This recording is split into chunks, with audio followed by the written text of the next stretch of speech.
So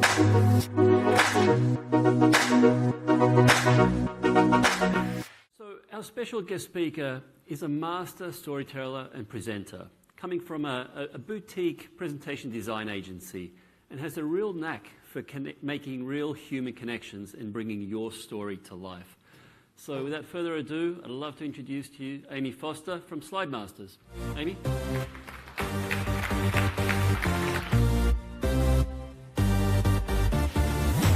Turn up the music, let's get out on the floor. Well, someone has to go next. And it looks like it's me. So, flashback to 2009. I'm in Hong Kong in the Mong Kok MTR station, and I take the wrong exit. I don't know if any of you are familiar with Hong Kong MTR stations, but there are many exits. So I take the wrong exit out to a massive intersection, and it is that torrential, bone-soaking rain. And I'm looking at a sea of cheap umbrellas, and as I descend upon the intersection, these coloured umbrellas start stabbing at my shoulders and my neck and in my head.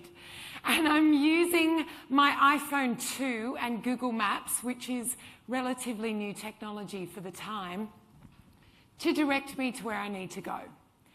And it takes me round a really unusual little street which is lined with cat accessory shops. And by cat accessory shops, I don't mean a collar and a bowl. I actually mean clothing for your cat. And I'm going down this street and it tells me I've reached my destination. And I come to a warehouse that looks like it's completely decaying.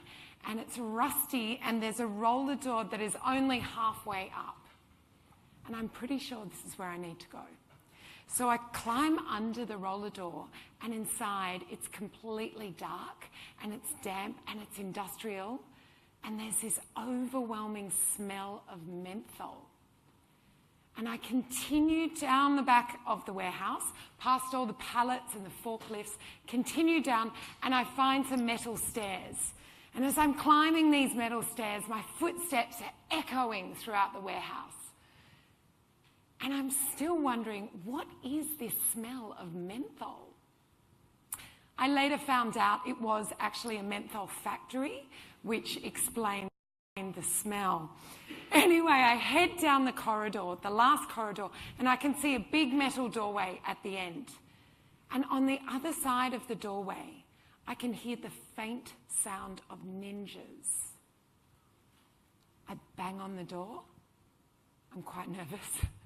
It swings open and the room is full of men smoking cigarettes, yelling at each other in Cantonese.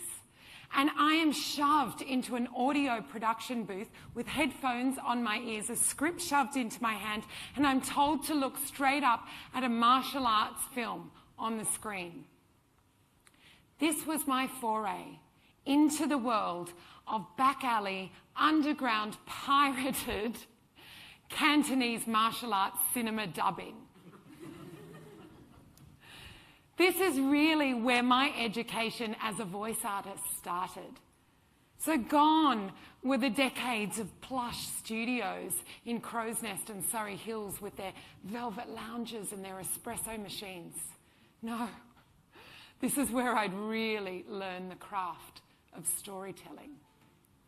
And it was in these back alley studios that really quantity was preference over quality. We were, in fact, a storytelling assembly line. And I went from being an expat wife to a ninja granny. Alternatively, I could introduce myself to you as Aimee Foster, a presentation coach and a voice artist. But I could pretty much guarantee that 5 minutes later, you're going to forget me, my name, and what I do, because you're human beings. And we actually love our details wrapped in story. And that's what I'm here to talk to you about today. I'm here to challenge you as storytellers And I'm really excited to be talking about this technology and webinars and how we bring those stories to life and make it a human experience, make it more personal, how we combine that verbal narrative and the art of visual storytelling. And when those two worlds come together, it can in fact be a very powerful form of communication. So, let me start with stories. Stories give us an understanding of the world around us. Because we're human beings, we are hardwired for stories. We cannot get enough of them. We tell them, we listen to them, we draw them, we create them, we reenact them. We utterly crave stories. And this is as old as civilization itself. We know this. And it was, in fact, the ancient Greeks that coined the term catharsis. Yeah? Catharsis means to purge. So as you may know, the process of catharsis is to relieve emotional tension. Catharsis allows you to validate your own experience with that that's happening to someone else by way of story. So effectively, once upon a time becomes our first gateway into understanding the world around us. But it doesn't actually stop when we stop being children. As adults in modern life, we are now consuming more story than ever before. Film, theatre, TV, music, dance, all the traditional forms, novels, newspapers, journalism.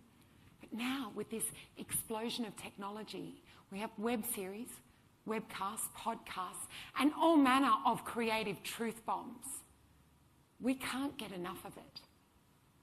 So when you're hosting a webinar, this is your same audience. These are the same people that consume and crave story.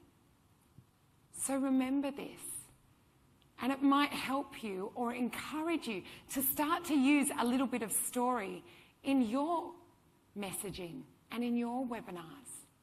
Really, we're not that much different to us as children asking for one more story at bedtime. In fact, we're exactly the same.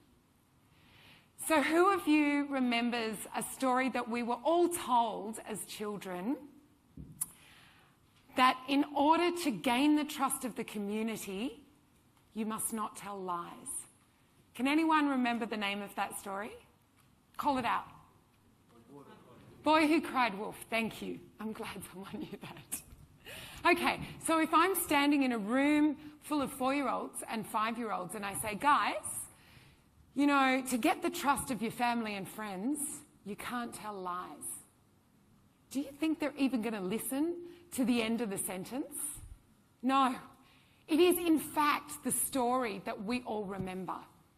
Yeah, because we're human beings, we love our facts and our figures and our detail wrapped in story.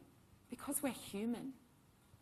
So the next time you're racing home from work to get back to your Netflix series, or you can't put a novel down, or you've seen a film that is going over and over in your mind, I challenge you, you are in fact experiencing that beautiful feeling of catharsis. Yeah? It really makes us feel alive. And that's what really excites me about storytelling, and then using that with new technology. But storytelling does more than that.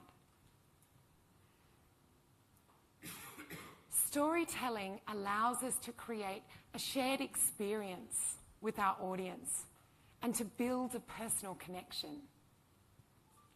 So when we're looking at the rise in streamed communications, why don't we go back and think about our oral history?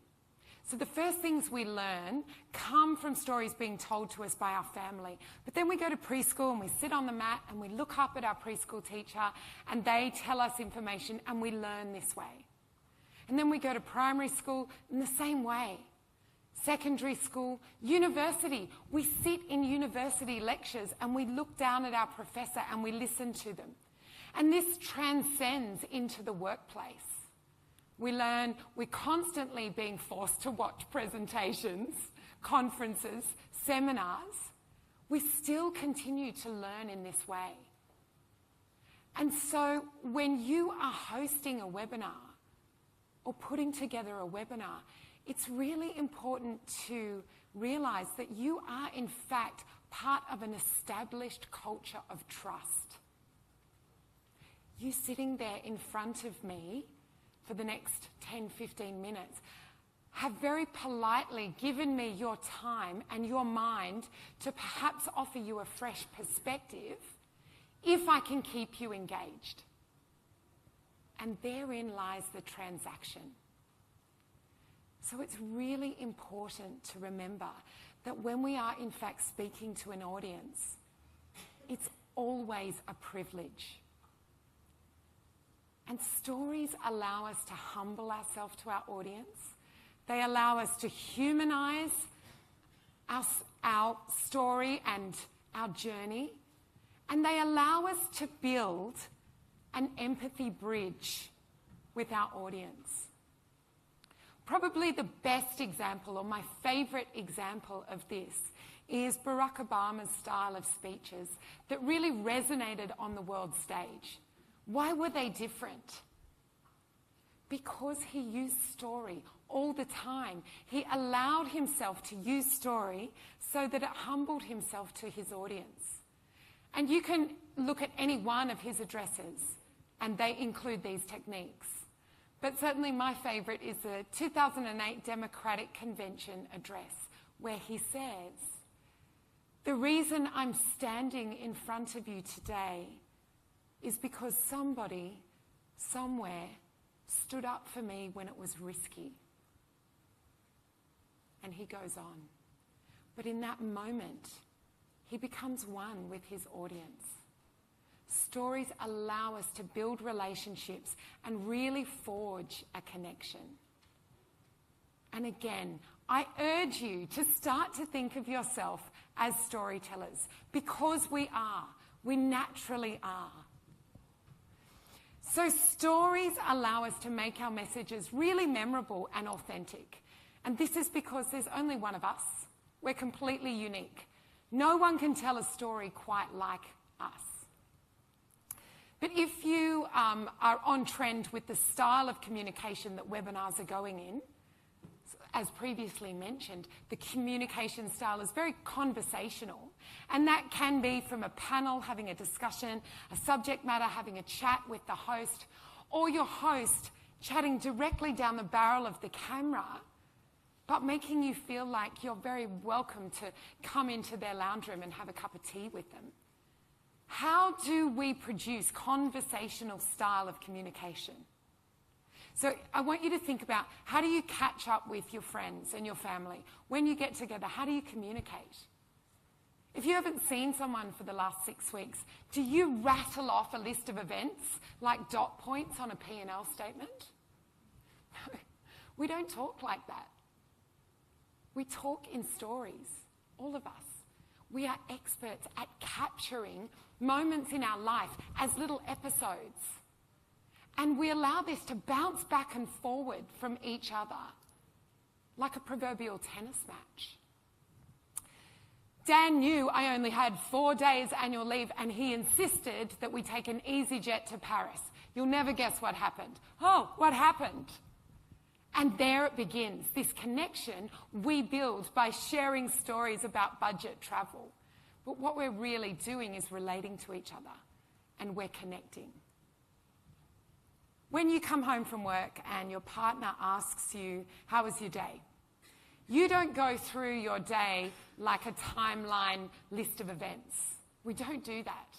No, you capture moments in your day and you make them become alive in the minds of your friends and your family to relate to them.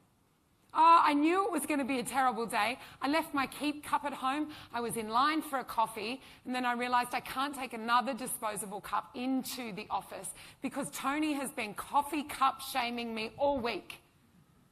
And basically my day went like that. So we are all, in fact, experts at telling story. We're experts at deconstructing them and putting them together and responding in story. So reflect on how you communicate with your friends. When you leave a great conversation, why was it great? You know, what were the elements of the conversation that made you feel alive or present with that person? So I challenge you. You, in fact, are all great storytellers. But still, I will give you a few storytelling techniques in case you are a little bit nervous about bringing your own stories into your webinars or into your communication. So I'm just going to go through 3 really easy, widely used techniques that are very easy to master. Okay. The first technique, bringing story into your communication, is why don't you tell us the journey of how you came to be standing here talking about your product, skill, or service? That's really interesting for an audience. It brings them into your world. Yeah, it's a really lovely moment. For instance, I had my first baby in the UK, and we bought these Scandinavian sleeping bags that were really well designed to keep the right level of warmth in for them, and they were safe. But when we relocated to Perth, in Australia, everyone was still using doonas and sheets and pillows, and there was nothing like this on the market, not for the Australian conditions. And so I decided to work with SIDS Australia to develop a product that was safe for parents to use. So this is, in fact, the story of a friend of mine who developed grow bag, baby sleeping bags in Australia. But it was out of a need, you know. And that was a really lovely story by which they built their business. Another great way to use story in your webinars is to talk about failure or setbacks. As an audience, we love failure. We love it. It humanizes us. It makes us feel the same. If you think about it, we love stories that are struggles over adversity. We love Australians love stories of the underdog. Or what about the individual against the machine? Think about how your experiences can really fit into a prefab template of genre, because audiences straight away can understand genre. It is a very, very powerful way of communicating. So use that in your stories. So when we think of Thomas Edison, the American inventor who invented the light bulb,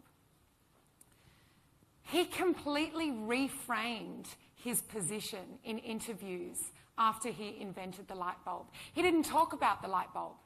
In fact, he talked about the 1,093 failed inventions that led to the light bulb. And what did he do by doing that? He made himself the everyman, struggling against the odds. And that's what we remember him for. Another really great way and an easy way to use story in your webinars is to humanize process. Yeah, give your process a face and a name. If you've got struggles, frustrations, anger, if you've had to, inadvertently pivot, tell us about that. We're interested. We knew that what we'd come up with was cliched and predictable. The client was going to hate it. So the design team and I decided to stay back and drink beer, eat pizza until we came up with the solution. And that's when Mike was staring at the empty pizza box. He looked at the outcome and he worked backwards, and we found the missing link. Those stories are interesting to an audience because it gives a real human side to the product or the skill or the service. And we're human. Yet we respond to that connection. So you can all use stories in your webinars. But how do we combine that verbal narrative with a visual story? And that's where this technology is so incredible, because it brings 2 very established types of communication together. And then it has this limitless capacity. So how do we make our presentations live in this sense?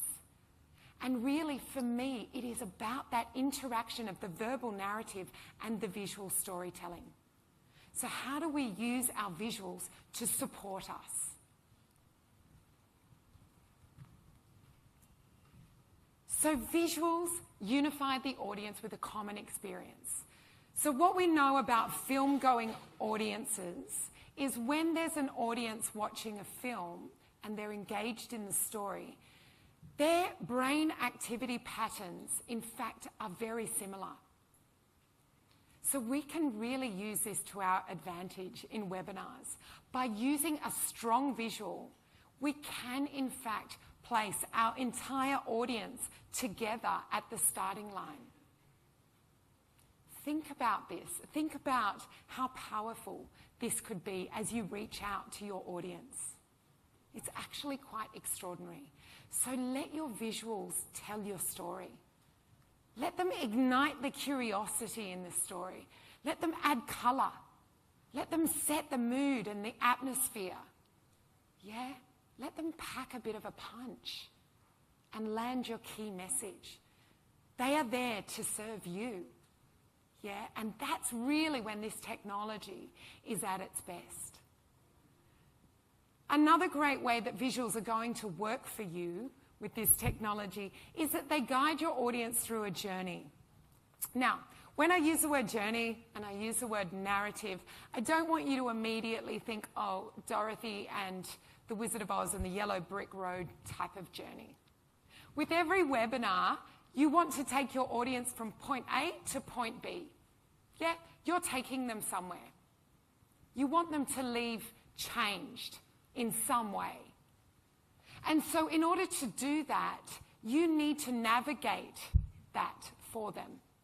So visuals allow you to anchor those key learnings and those key messages. They allow your audience confidence that you know where you're going. Yeah? They show transition, they show connection. And they can really embed key message. So again, your visuals will really help your audience navigate themselves through the webinar and have confidence in you. So do try and use visuals to support you in this way, because it really does align with that verbal narrative very strongly. Another way that visuals are going to help you is that visuals support your story with evidence. So when we look at any presentation, and certainly webinars fall into this, you have exactly 2 to 3 minutes to establish rapport with your audience. Yeah? And after that time, audience attention, and it doesn't matter who you are, audience attention plummets, sadly. And you're using all of your techniques and strategies to maintain that audience attention. And visuals are going to be one of those techniques that you must use to keep your audience in the palm of your hand. So let me go back to children's storybooks just for a moment. And some of you may have read storybooks to your own children, or you remember being read to as a child. When we read a story to a child, they're listening to that story, and then they're looking at the illustration for details in that illustration to form connection with what they're hearing. Yeah, they are supporting that story with details in the illustration. It's a very, very powerful type of communication that as human beings, it is the first way we learn. So we are so used to reading the verbal and the visual together. So think about what works for you in storytelling is going to be the same in this technology because it brings these two forms of communication together. So, if your audience has to stop and read what is on your visuals, anything more than a headline, it means they have stopped listening to you. Yeah? Because as much as we would like to think that we can read and listen at the same time, we actually don't take in that information well. So if your audience is now reading and they're not listening, That means they have to refire that part of their brain to jump into the listening part again. So make sure you are using really sophisticated visuals that support your story. So I want you to remember that visual literacy is currently at its highest levels ever. There has never been a better time to use more challenging visuals because we are experts at decoding them. So use great graphs, use images that really inspire your audience. Yeah, use graphic organizers or illustrations, use key messages. Do not underestimate your audience by not allowing your visuals to be not as sophisticated as they can handle, yeah? Because we're pretty amazing with the rise of technology at bringing those two forms of communication together. Now, finally, I would love to talk about how visuals are going to empower your message. And we just heard, and it was great to hear Mark speak about how your webinar needs a goal or an objective, yeah? So if it helps, you can think about that as what is your desired outcome from this webinar? And if I was to think of what my goal is talking to you all now, my goal is to really challenge you to be natural storytellers and to bring that sense of humanity into your communication. But we all must have a goal or an objective when we create a webinar. It is so important. And so why don't you make the goal, even if you can reduce it down to a transitive verb, to challenge your audience, to inspire them, to provoke them, to influence them, to persuade them, to rally them, yeah, entertain them. They're all very, very powerful objectives, but be specific in what you're doing. And when you've made that decision, let your visuals align with that. Let them come together. And that is really the essence of great storytelling. Yeah? And that's when our message and our stories and our webinars can become really powerful. And when you think about streamed communications like this, they can reach every part of the globe instantly. So make sure your webinar is as dynamic as it can be. So it's a really great opportunity today to learn about this technology and hear about all the different perspectives that come together with this technology. And I've only got 2 minutes, but if anyone does have a question, I'd love to take questions. Or please come and find me out in the big room, just there, and come and tell me about your experiences as storytellers. But does anyone have any questions for me? That good? Yay. Sorry, so some questions coming through the app. Thanks for participating in that. First one is, what's the best way to know and measure that you've hit a home run with a webinar? Well, I mean, I guess in terms of story or in terms of humanizing content, I don't know who asked that question, but certainly if you get responses from people that have resonated with your message, then you know that you've hit a home run, I guess. And of course, there will be a lot of people here that will talk about all the figures and the statistics and the numbers. But certainly in terms of how you know you've connected with your audience is when you hear back from them and that story has really struck a chord with them. I think as well you know that feeling. Yeah. Any other questions? Anything else on the app? Yeah. I love this, but I don't know where to look when I'm answering. One more. What is the best way of building branding into stories without losing authenticity? Yeah, that's a great question. Look, I think if you are aligned with your brand and you are authentic, and then that naturally really becomes your professional image and your brand. Yeah? As I spoke of before, we are all unique. No one else can tell our story the way that we do. So when we are really present and when we are telling that story uniquely and that's aligned with our brand, I think that's, really how you incorporate brand into your story. Yeah? And you become and your story becomes part of that brand. Any other questions? I'm loving them coming through. Oh, yes, a human question. Do you think a great storyteller can be trained, or do you think you have to look for someone who is a natural storyteller? I absolutely think that we can all tell great stories. And that's why I say that's what we do. That's what we do all day long, when we communicate with passion. All of those skills are learnable. They're absolutely learnable. But just reflect upon your own conversations and just enjoy your stories. But certainly there are ways to, increase your presentation skills and all of that sort of thing. But I think story's more than that. I think that really comes down to that human connection.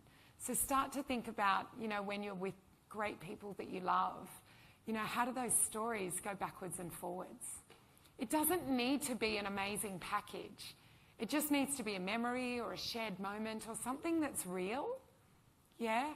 And that's what, we're talking about, how to bring the personal back into this technology. And I actually think that's within all of us.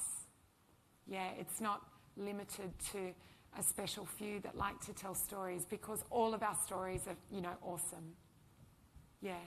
Any other questions? No, is everyone starving? Have you got another one? Was that a hand? If we've got enough time, there's one more, which I think is quite good, actually. So, yeah. How do you use sophisticated visuals and stay on brand? Well, I think that really goes hand in hand. Look at how we construct our visuals, and they are, compared to sort of 50 years ago, we're able to draw meaning from those really quickly. And so I think that, if your vision for your brand is aligned in the visual in some way, audiences are certainly capable of picking that up. We're pretty clever. Yeah. Okay, great. Thank you so much for listening to me today. Do come and find me if you do want to talk to me in person. Thank you.